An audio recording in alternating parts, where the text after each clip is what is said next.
It is amazing how in a room, in a party of 100 people, one guy, one girl gravitate to each other. We call this the collusive fit. It's such an interesting dynamic. We fall in love with difference. We also fall in love with similarities. It's a mix of the two. But aren't we strange people as human beings? I often use this example of this really gregarious, party-loving person, party-loving guy, who is the life of the party. There is this shy, quiet, introverted girl, woman at the party. She notices this extrovert, fun-loving, life of the party, gregarious guy, and all the girls swooping in at him. And he likes the attention. But she can't help but notice as well and be drawn in somewhat, although she stays aloof. And at some point in that event, in that party, lots of people are present. He gravitates towards her and they find themselves talking. And she likes it and she enjoys his company. It develops over time. They're seeing each other, they're going out with each other, they become partners, they become perhaps married. And after, let's say, a year or so, from time to time they go to the party, they go to the event, and she now is really put out by his gregarious, fun-loving, life of the party, attention-drawing behaviours. So when he gets home, she takes him down a few notches by telling him what a show-off he is and why he's always needing to be. And isn't it interesting, the dynamics that have changed? What she's now saying is, you're a show-off. Why are you behaving like that? You ought to change, grow up, so to speak. He's really put out, doesn't understand it, because actually the truth is, he is being the very same person he was when she met him. What is happening in this dynamic is somehow, as human beings, we try to change the other person to be more like us, when in fact we fell in love with those very traits that is different to us. And unconsciously, we may find it hard to accept. I'd like a bit of that, please. But don't you dare ask me to stand up and dance like you do. I'm okay to watch.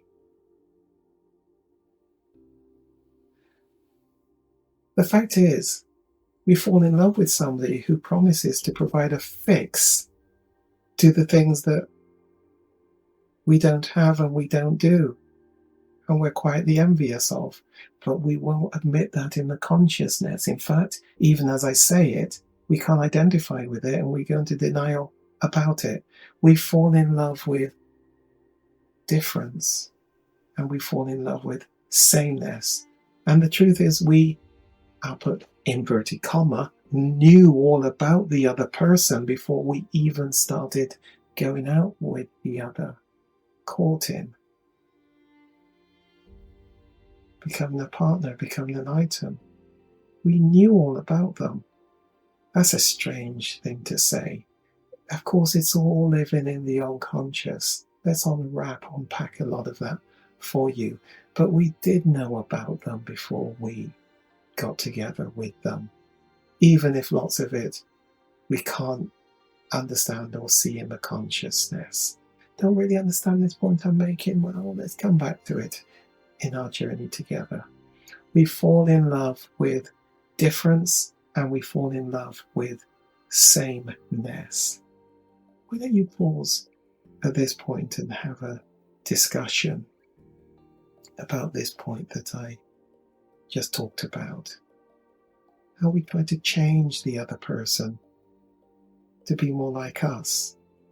And isn't it strange that if over time we duress them, we coerce them, and they start to yield and to change, we then start to fall out of love with that person. Because actually we never really fell in love with them for them to be different in certain particular ways. We fell in love with them because of their difference, and then we try and change them. Now we've got them. And when they do change, we fall out at what a strange human behaviours we get up to. So I'm saying, pause now.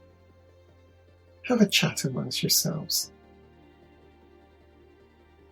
Single, but want to better understand why? Preparing for marriage and want to give it your best shot. Perhaps you're in a partnership, a couple, and want to address some issues. Maybe it's a marriage, but it just ain't working too well. Are you a couple, but know it could be better?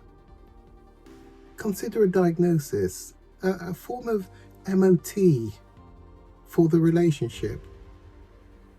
Want to limit passing on the stuff to the children? Because we know that childhood development really does impact the shaping of us and how we go on to do adult life. Want to maximize the quality of your relationship? Perhaps communication just definitely is not working well. Conflict needs managing, needs resolving.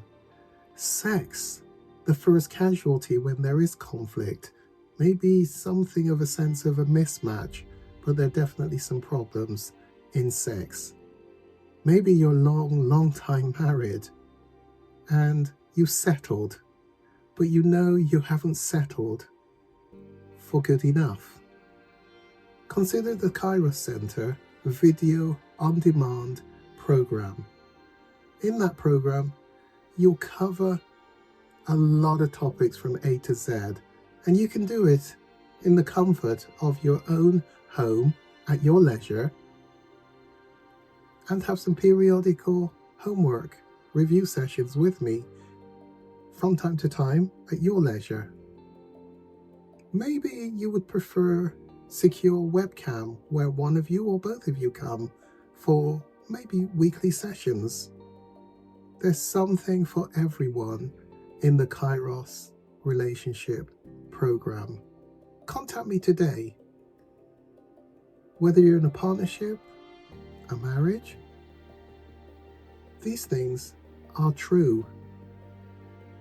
Marriage is not the coming together of two people. It's actually a clash of two cultures, two experiences, two memories, two habits, two morals, two values.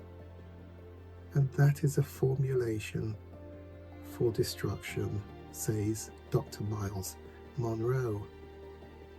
Also, Dr. Creflo Dollar has said, marriage is the place of our healing.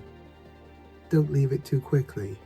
And if I add a little bit extra to that, you're destined to repeat the problems. So why not work through this partnership in order to address the issues, which is more about me than the other person, and then make an informed decision about what you do for the future of the relationship. Send me a message. It's time to get your quality of life and relationship back on a proper footing.